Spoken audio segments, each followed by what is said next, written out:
Les orties, Yann Marguet. Et les orties, c'est désagréable, mais c'est pas méchant, mais c'est désagréable, avec Yann Marguet. Eh oui Franck, ça colle aux chaussures, ça sent le paix et c'est bourré de parasites. Je ne parle pas du caca, mais bien des boîtes de nuit. Je m'y suis rendu jeudi soir, ou pas un vendredi soir, et peut-être même samedi, même si je me rappelle plus bien. Et c'est pourquoi dans un effort de mémoire, je vous propose de vous poser cette question avec moi. Les boîtes de nuit, c'est quoi? Définition. Les boîtes de nuit, c'est le royaume du son, c'est l'empire de la danse. Les boîtes de nuit, votre fille, elle appelle ça un club, vous une disco, et votre maman un dancing, mais les trois, vous y avez maté des culs. Les boîtes de nuit, elles s'appellent le Wheeze, le Wesh ou le Wizards. Les boîtes de nuit, à la différence du pont d'Avignon, on y danse complètement rond. Les boîtes de nuit, c'est maman qui dit attention à jamais laisser ton verre sans surveillance. Les boîtes de nuit, c'est papa qui dit sortez couverts. Les boîtes de nuit, ça fait wouh. Les boîtes de nuit, ça fait... Les boîtes de nuit, ça fait Are you ready? Les boîtes de nuit, ça fait ça va? Je peux t'offrir un verre? Non. Les boîtes de nuit, ça fait je vous aime trop les mecs, putain, je suis déchiré. Les boîtes de nuit, à Berlin, il y en a une, elle est construite sur un ancien skatepark nazi. Les boîtes de nuit, la musique, elle est trop nulle. On fait quoi? On va chercher les vestes. Putain de vestiaire obligatoire de merde là, qui coûte 2 balles alors que c'était censé être gratuit. Moi, j'ai tout le temps fumé, il fait froid, connard. Et toute bonne histoire de boîte commence par une queue, Franck. Ah bah oui. Alors pour les plus chanceux ou les moins regardants, ça se termine aussi par une queue. Mais ça, c'est moins une science exacte. La queue, une bonne boîte, c'est pas celle où il y a du monde, c'est celle où il y a trop de monde. Vous aurez eu beau proposer dans un moment de lucidité émouvant. On y va maintenant, comme ça il n'y aura pas de queue. Mais alors quelqu'un de beaucoup plus intelligent que vous aura répondu bah non, faut pas y aller maintenant, il n'y aura personne. Ah bah oui. Ah bah oui, merci Captain Logique, hein, c'est vrai.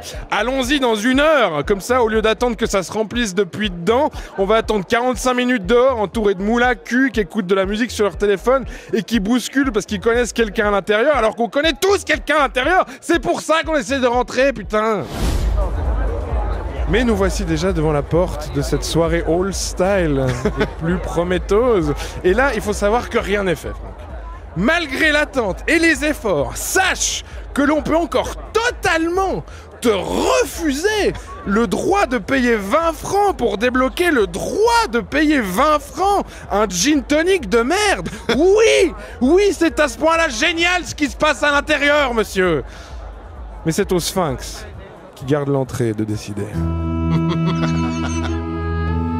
Cet être mythologique et éminemment spirituel va nous poser 3 énigmes. À nous d'y répondre correctement afin de mériter notre place dans le Valhalla du fun. Première énigme.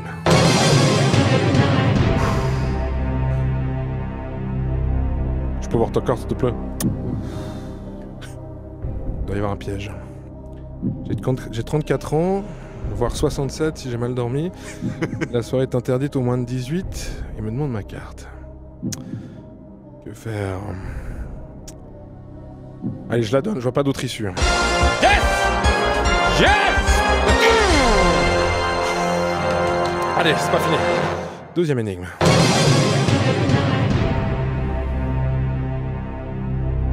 Juste ouvrir le sac encore. Je m'exécute. Sa main gauche agite une lampe torche. Sa main droite, celle qui est magique, donc, scanne mon bagage à la recherche de quelques fusils d'assaut. Le verdict va tomber. Oui! Et dire que certains arrivent à déjouer cet habile système de sécurité, j'ignore comment ils font. Troisième énigme.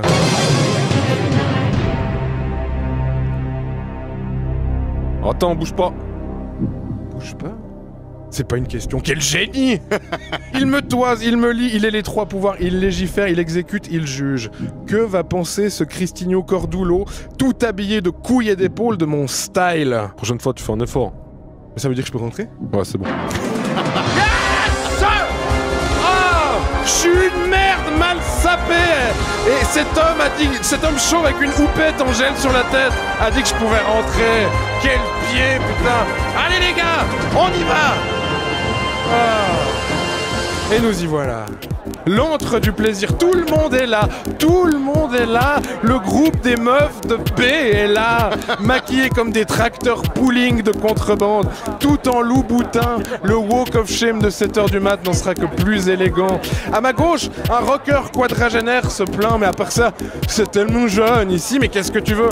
Ce n'est pas de notre faute si tu n'as pas de famille à ton âge, enfin.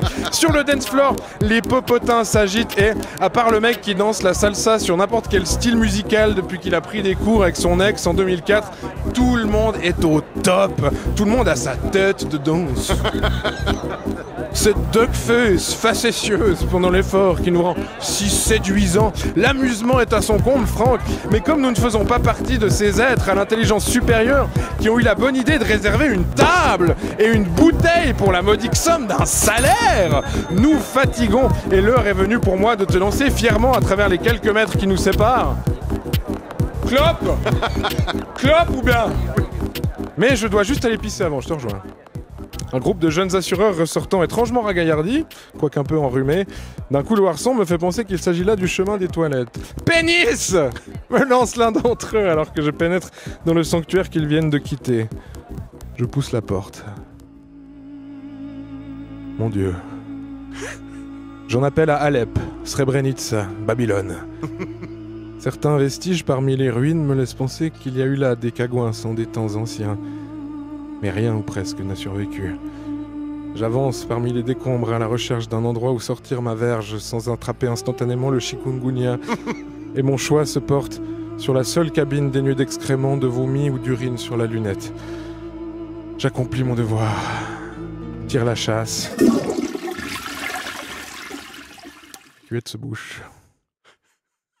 Personne ne m'a vu, je peux me casser, laisser ma grosse pisse au prochain connard et je sors de la boîte. Je te retrouve, nous fumons. Ouh, fais-tu élégamment au passage d'une jeune femme à la jupe courte et à la poitrine généreuse. Oui, toi, pas moi, je ne suis pas comme ça. Et nous voilà partis dans un interminable bal de va-et-vient entre l'intérieur et l'extérieur. Une bière, une clope, 2 clopes, 3 bières, 100 clopes. Parce que oui, Franck, dans cette boîte, on va y rester pendant 8 heures. 8 heures, l'équivalent d'une journée de travail, passée à picoler et à dire de la merde de plus en plus insensée à n'importe qui. Et contrairement au boulot, quand le patron viendra nous dire qu'il faut partir, eh ben nous on voudra pas. On voudra se finir complètement, définitivement. After au McDo, after chez Christophe, after à Interdiscount, after chez Suzette sans dos. Ne plus jamais aller se coucher parce que les boîtes, c'est de la merde. Mais les lendemains de fête, c'est encore pire. Bon jeudi à tous. À la semaine prochaine. That tonight's gonna be the good night. Couleur 3. That tonight's gonna be the good night. That tonight is to be the white good night.